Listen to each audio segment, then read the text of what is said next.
We're on here as well. Okay. John, Mark, make this great. Yes? have we started? Yeah. Yes. Oh, the camera's on. Hello, everyone. This is Mark and John for another session of Speak Brave. Enjoy, write, subscribe, send to your friends and colleagues and associates, and let's grow together. So let's get started, John. All right, in 3, 2, 1. Hello, everyone. This is Mark with Speak Brave Podcast, coming to you from the sunny southern hemisphere of United States with all the love and greetings and blessings that spring comes. This episode is being recorded in May, so I hope this session reaches you in good spirits, with hope and also with affirmation. Because today we will talk about what does it take to become a success in your chosen field. Specifically, we're going to talk about business and think about obstacles and things that hold you back from realizing your full potential as a business person. What does it take to become a successful business owner? And here with me is John. Hello, everybody. Good to be with you today. And Mark, thank you. You're welcome. How was your weekend? It was a great weekend, actually. Yes, what did you do? Tell us briefly. Briefly? Yeah. Oh, I'm sorry. There's no such thing. There was an activity on Saturday which I can't be brief about. I just simply say that I was involved in a wedding, not as a part of the Wedding, party, really? but I was involved in helping it to run smoothly. I'm not a wedding planner per se, but there is this young couple who are in their early 20s, aspiring young people, great futures together, and they sing in the choir with us, and they had their wedding on Saturday at our church, and I was given the honor, at their request, to help handle all of the announcements as a master of ceremonies, to welcome the guests, to welcome the bridal party, to lead as the couple came down and cut the cake, also to be up there when folks were offering toast, to make sure a microphone was handed to everybody. The principal thing, as I found moving forward, was that it took a tremendous amount of pressure off of the parents of these two beautiful kids, and allowed them to enjoy the wedding while the church family, and I was part of the church family, did all of the behind the scenes stuff to make things flow smoothly. It was a joy. And then Sunday, a wonderful service at our church, good music, and then my wife and I had to take care of a little small matter. Ladies and gentlemen, it's hot in the sunshine state of Florida. The humidity is starting to climb. This is May, and we might as well call it the first full month of summer. It's going to be a hot summer. It's going to be a hot summer. It's going to be hot in terms of success that we're going to achieve. Oh, yes. There you go. It's going to be a hot summer in terms of spiritual journey that we're going to be on and continuing, because John, I just want to share this with you. You know Facebook, you have a Facebook account, I do as well. Several, actually. Yes, you do. Facebook has this feature where it brings up when you first log in the morning or whenever you first log in for the day, it shows you, okay, this is your memory from a year ago. This is your memory from several years ago. This is your memory from 5 years ago. A couple days ago, my memory, do you know what I'm talking about? I do, I see them all the time. Yeah. That feature came up to me when I logged in and said, this is your memory from 1 year ago. And it was a poster saying, life is a journey, not a business plan. Life is a journey, not a business plan. And I realized it more and more. It's good to have a business plan, but it's not enough. So, John, let's get started right into the topic. Are you excited? I'm ready to journey with you on a very, very interesting topic too. Success. I just go with it. There's this sense that a lot of people are not happy where they are, for whatever reason. You know, maybe you're not making enough money, or maybe you're not achieving. Maybe you're so busy and you don't have time to spend with people you love, or maybe your health is not up to par, or maybe you just not satisfied with life. Can you relate? I can relate personally because I've been there at that point in my life, and also I really do get the sense that a greater majority of American people who are functional and capable and are gifted are not fulfilling their destiny. And so they're not happy at the stage that they are in their life. However, you and I also know there are people who are quite happy with their life because they are doing what they do best. It's just that I think they're the exception and not the rule. So do you think the definition of success is to do what you love every day? I think it is. And if you get rewarded handsomely for that, That's even better. that's even better, right? So the definition of success is to do what you like every day and to reward it handsomely. That's one definition of success, right? I agree. There's I think many. It's a good one, but you're right, there are many. And as you have said, that many Americans are struggling maybe in the jobs they don't like or the careers that they don't necessarily appreciate. But do you get a sense that there has been this undercurrent, this notion that if you don't like something, especially in this age of connected economy, in this age of gig hustle economy, that you can leave your job and try to replace your income with doing something you love? But also a lot of people are afraid to take that step because they think, okay, what if it's not going to work out? What about my health insurance? What about my mortgage? What about my family? How am I going to support them? And a lot of people are continuing in the job they don't like because of what? Fear? Fear would be the single biggest word. Also, And lack also of knowledge. too, let's remember that naysayers. Naysayers. I mean, they could come from anywhere. But lack of knowledge is important because you see, the lack of knowledge makes us think that we don't possess the capacity to do this. We don't have the education, we don't have the equipment, we don't have the personal tools. Yeah. And really, I think that's selling yourself short. Yes. What I want to highlight in this discussion is, let's talk about example that I personally lived through. I'm a man in late 30s, and I have recently decided to make a shift in a career, pivot, go from steady career in a job to becoming a full-time entrepreneur. And I discovered that one of my gifts that I have is the gift of speaking. And speaking, when it relates to being clear in my communication, to inspire and move people to action. And I discovered that gift while serving in church as a youth pastor.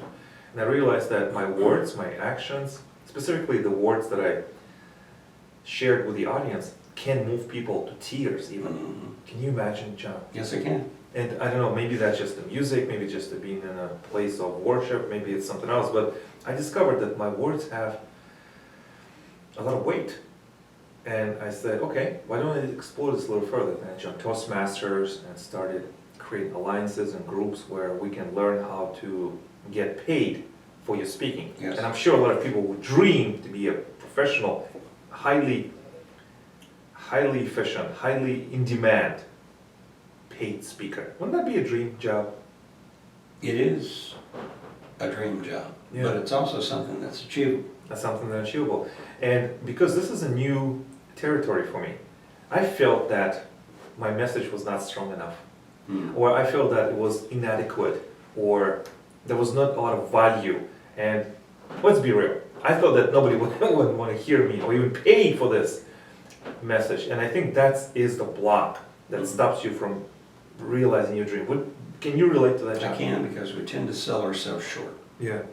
The reason, another block that have held me back is that in my previous careers as a salesperson, there was always a tangible exchange of goods or services. For example, in a construction business, the customer comes in, they want to do a remodeling or construction of their new home, and there was a tangible, definitive, practical definition from, okay, on January 1st, we start with nothing. By May 1st, we have a new kitchen, new bathroom, new floor, new house, new residence. And we can touch, feel, see the difference. I can understand that, right? It's tangible. Tangible. It's physical. Now in You can see this business of expert space, this information, that expertise, that wisdom, I could hardly put my finger on or get a sense. How can someone pay me for my information? For information that I didn't go to school to learn what I know now about communication and marketing. I did not spend money. I did not get a certificate on my wall. No, but you did go to the school of hard knocks. Okay. You have the school of hard. The school of hard knocks. Okay. Okay. I mean, who's the dean of that school? Tell me. Where is it located? I want to know. What is the tuition per year? I want to know. Does it have a football team? Probably not. Okay. Probably. Lacrosse team? Swimming team? I don't know. A chess team. Okay. The school of hard knocks. And if I'm the only one struggling with this, please reply back to me. Write to me on Twitter, Facebook, or LinkedIn. Or just tell me in the conversation that, do you struggle putting value on your knowledge?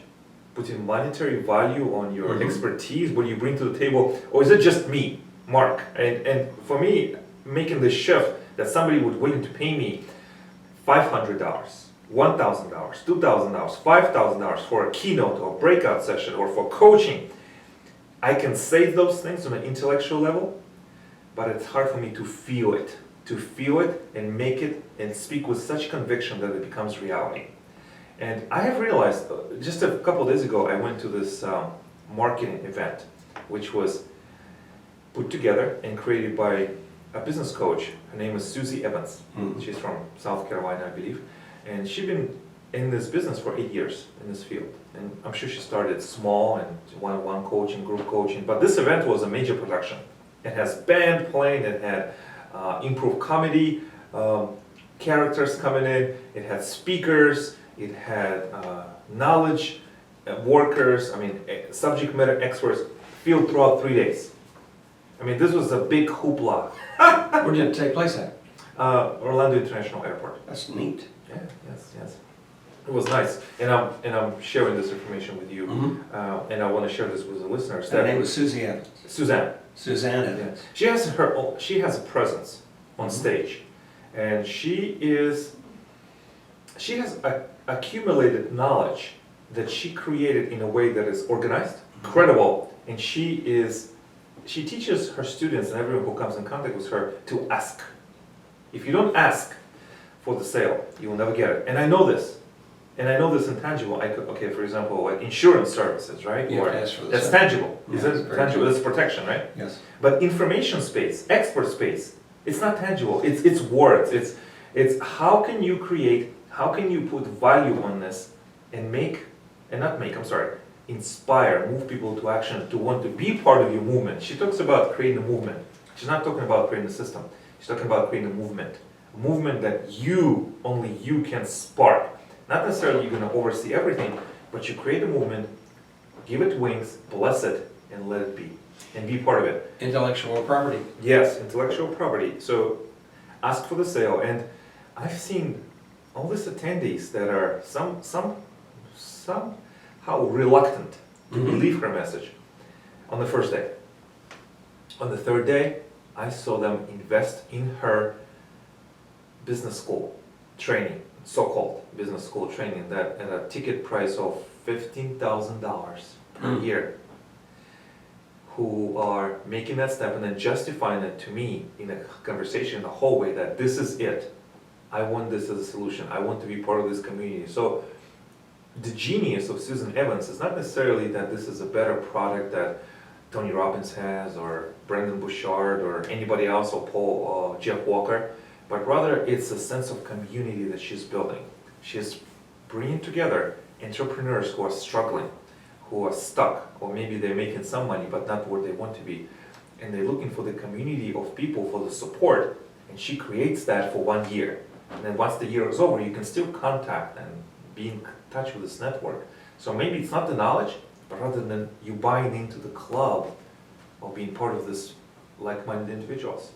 But for me, it was a mind shift in thinking, because if you're listening to us right now and you're struggling, let's say you're a coach or instructor or therapist of any kind, or any kind of field that you can think about, how do you put value on your products? Mhm. How can you charge with confidence, thinking this is what I'm worth, and I'm gonna ask you for it, and you're gonna love it, and I'm gonna work with you, and this is my price. She also, some of the questions that she took from the audience is some business owner said, okay, I'm working on creating a membership site, and I'm gonna charge $37 a month. My list of my database is not that big, but hopefully I can convert some people to buy from me on a monthly basis. So Suzanne Evans said, okay, so your database site, your list site is 5,000 people. Okay, let's say, so let's say, how many of them are gonna open up your email that you're gonna send about this new membership launch site? Maybe, I don't know, 10%? You could hope for 20, but 10% is a realistic number. Okay, so let's say it was 20. So how? So It's that's 1,000. 500 people. 1,000.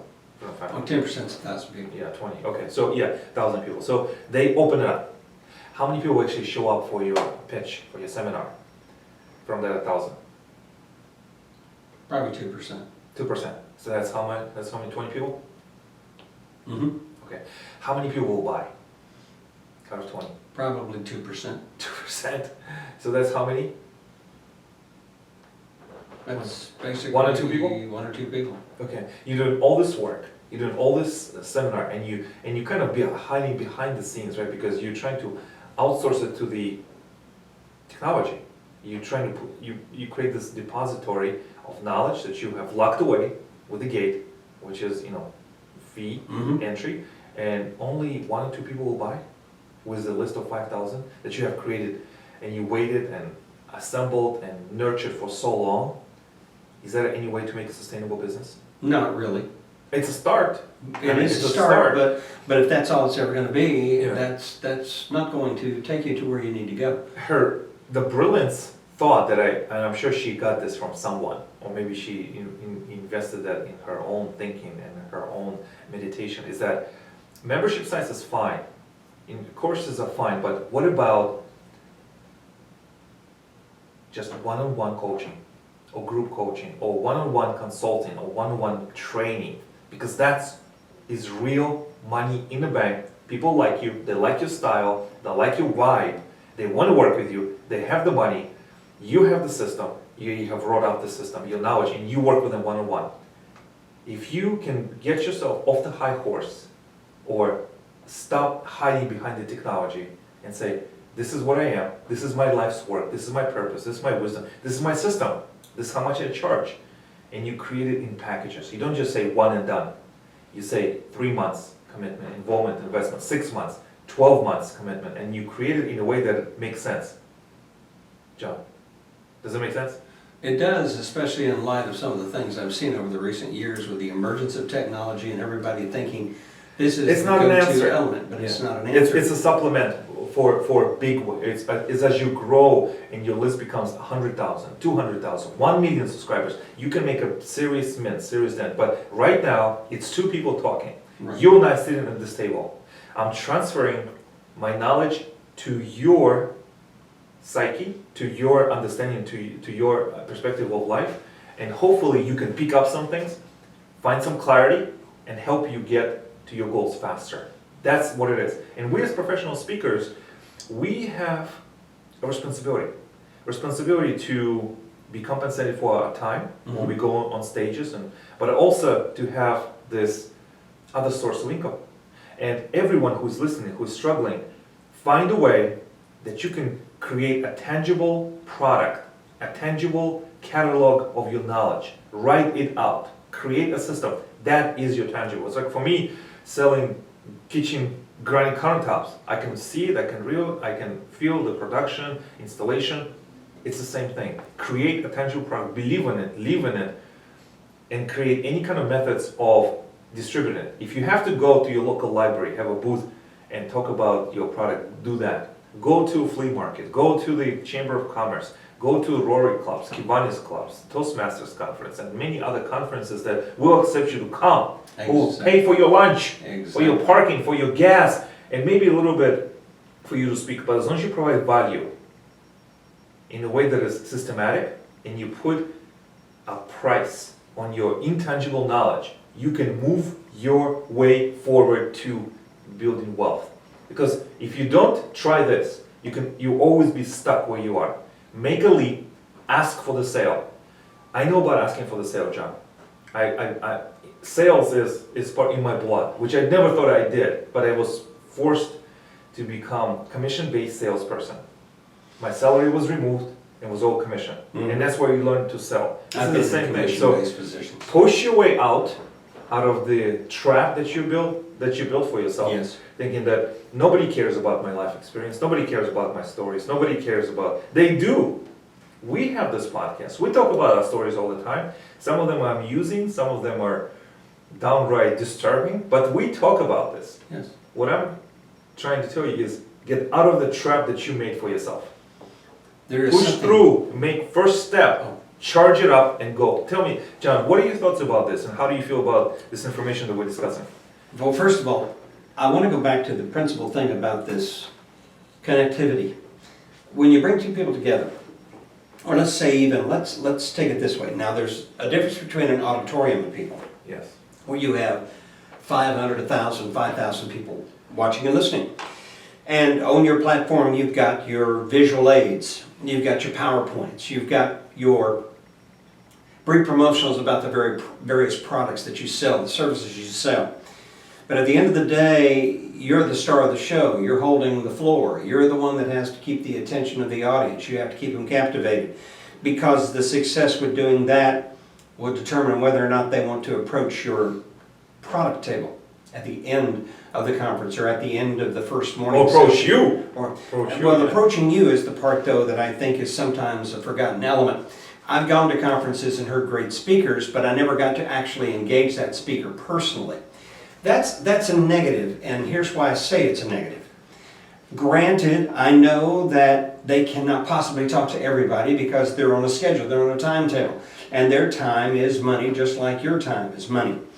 But think about this for just a second, and I've seen this often happen, if I could use it in this sense, in churches. You have some incredibly great churches which have a vast viewership, and the whole success of that particular megachurch is predicated upon a personality who knows how to give a compelling message. And so it is message oriented. You want to hear the message, and you want to see the messenger as someone that you enjoy watching and listening to. You'd like to be able to meet the messenger, but that's difficult because he's one person or she's one person, and the audience is not just the auditorium which has 4,000 or 5,000 people in it, but it's the audience that's watching across television, on the internet, and watching on cable and satellite TV, or watching on local television stations that have picked up the broadcast. Here's the thing. I saw this even in churches that didn't have that kind of exposure as far as the technology industry, where the pastor came in and his job was to preach. But as far as connectivity to the message, to a better life, to finding small groups, and to being engaged in activities of development and growth and discipleship and personal life building and coaching and counseling and mentoring, that was done by other individuals who served as support staff. These were the people that would pray with you, or would give you booklets, or would set you up with a small group, and you'd go through guided training. But you didn't get the opportunity to shake the hand of the speaker. You didn't get the opportunity to have a one-on-one with the speaker. Here's the question that a person out there is going to ask. If you are as good as you can be, and I do believe that anybody could do this, I truly do, where do you draw the line on the separation that occurs sometimes, the detachment that occurs because you've gotten so large that you can't easily connect one-on-one with everybody in a physical sense? So, if I understand this question correctly, John, as an expert in your field, somebody who has good message, good information, life-changing information, or value-adding information, you grow bigger and bigger, you scale. You scale your business, you scale your persona, you scale your knowledge and your information. And it becomes a point when you cannot be no longer accessible, or you can no longer be accessible one by one. Few things come to mind, John. As a business person, you have to make a decision. Your time is valuable, and you have spent all this time to be accessible. One of the things you can do, raise the price of your time, your training. So if you feel that some people who can't afford, and you have that product and you can dedicate to them, you raise the price in a way that is a stretch, but also a commitment. Does that make sense?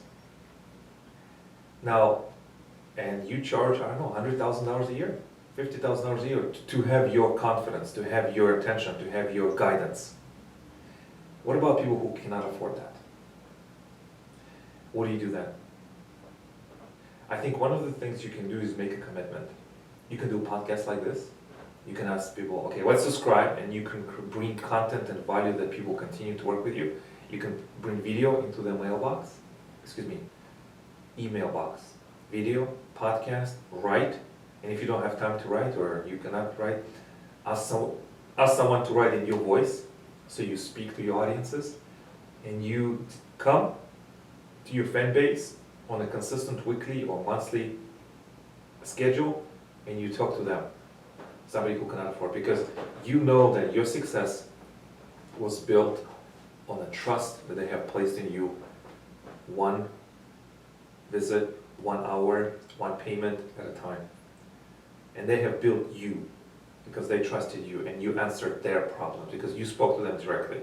Because I feel that anyone who achieves any measure of success figured out their ideal customer or their ideal follower and speaks to that person. It doesn't have to be a man, woman, or in this socioeconomic status, but somebody who have figured out your fears, somebody who figured out your frustrations and speaks to that in a way that resonates with you. And if you can scale that, whatever is you comfortable, whatever your business skill is, you talk to your tribe. Because, for example, I follow Seth Godin.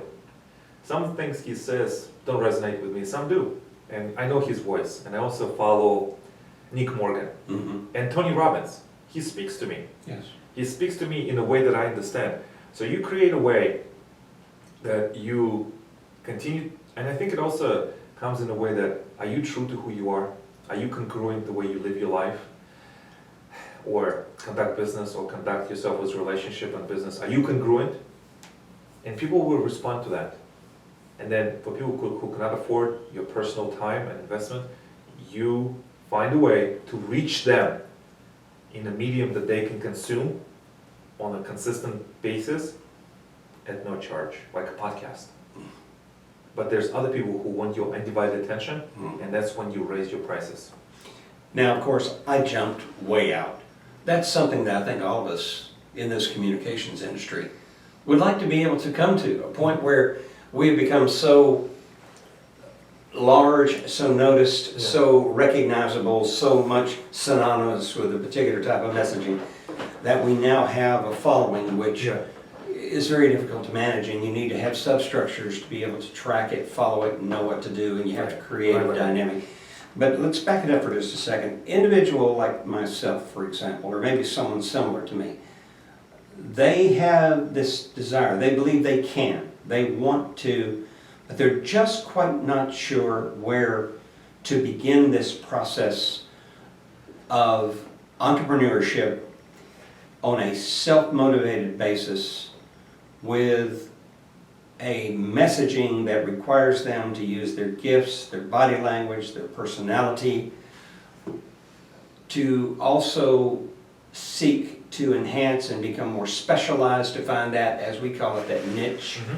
You have to have a super niche. If a person was sitting here listening to us today, for them it is just conceptual. They haven't made the commitment like you and I have made. What's the first step? Yeah, what's the first step? I would say the very first step, make a decision. Make a decision, commit to it. Life is short. When I say life is short, I'm not meaning in a trivial way. In a trivial way. Life is precious. Not short, it is precious. Every minute you have is precious. We all have the same amount of time. We don't have the same intellectual ability, same resources, or the same background. But we do have time. And one of the things that we can do as individuals, decide to make a change. And very next thing you can do is reach out for mentors. Because that was my next question. Reach out for mentors, because mentors will help you sometimes at no charge at all. Because you provide value to them. You may solve a problem. You may do something for them, and they will mentor you. Because what this Susan Evans coaching is, and many, many, many others that I have seen in this field, Lisa Sasevich, Brandon Bouchard, and Jeff Walker, everyone is an expert, but they charge for their mastermind. They charge for their community. Sometimes they charge $15,000, which is, I think, is a low price, believe it or not. Even though I believe it's overpriced, what she offers, it's a low price. There's $50,000, $70,000, $100,000, $150,000. What you buy into is the knowledge, expertise of the network. Right. One way to circumvent that, not circumvent, but break the mold, break the pattern, is reach out to the mentors directly. You follow them, you read their book, you read their blog, you see where they're missing, and you reach out to them in a way that works for you. Write them a letter, come to their house, give them a phone call, I'll send them a package of, like whatever, like your gift or something, say, I would like for you to mentor me. I'd like it to be a lifelong mentorship, but maybe in your time and something that I can do for you. This is what I'm working on, this is my idea, this is my business proposal, and I want you to mentor me. Because that way, if somebody takes an interest in investment in you, you will catapult your business, your thinking, your business impact to the next level. Mentorship is what these people over this weekend were buying into, like year-long $15,000 price ticket. But you and I, we know that businesses have been built in the last centuries, last 5 centuries, last century. Yeah. By how? Not because they were buying into these clubs, but people somehow were able to say, okay, look, I'm self-aware, I have the self-assessment, this is my strength, this is my gifts, this is my idea, this is my enthusiasm, this is my energy, this is where I want to go. You cannot get there alone. Let me reach out to this mentor here. And we have stories about this in the United States all over, don't we? Yes, we do. So that means whatever the obstacles you think you have, they are not the obstacles, they are stories you tell yourself. And you write to the mentors. And many mentors will say, no, we don't have time, and I don't know you, I don't know where you come from, I don't know who you are, but some will. Yes. And that 1 or 2 people who respond can make all the difference. When we talk next, Yes. I'd like to delve into the area of how to determine the type of coaching that you want to get as far as mentorship is concerned. Yes. And how one might, for example, look for something like that. Let's do that. This is exciting. This has been an exciting discussion, John. I hope you got value from I did. This is what we talk about. But it's really like breaking the ice. Breaking the ice, and I hope this is helpful to everyone who listens, who is on the fence, thinking, I don't know if I can take this journey of business by myself, or maybe I want to continue with my job, or if I'm going to take the plunge, what do I need? I need real practical tools. I need someone who can tell me in an honest way, analytical way, somebody who will point me in the right direction, not for their self-gain, but rather because they want to help me. Yes. And I feel that this episode is for everyone who is in that position. If you feel that you cannot do it, or you're afraid, find resources. Listen to this podcast, share with your friends, listen to the energy, and follow us on our success journey. Yes. Follow, let's build this community that we have been building with Speak Brave. Yes. Because Speak Brave is about getting better and have the courage to go after it. I know it's so scary sometimes. It's so scary to walk into the darkness, but you must. John, thank you for being my friend, and thank you for being my executive producer. Subscribe to this podcast, share it with your friends, share it with everyone who needs to hear this message. I love to be part of this community, and I cannot wait to see you next time. Don't forget to speak brave. Thanks everyone, I hope it was beneficial to you, John, like it was to me, and I'll see you next week.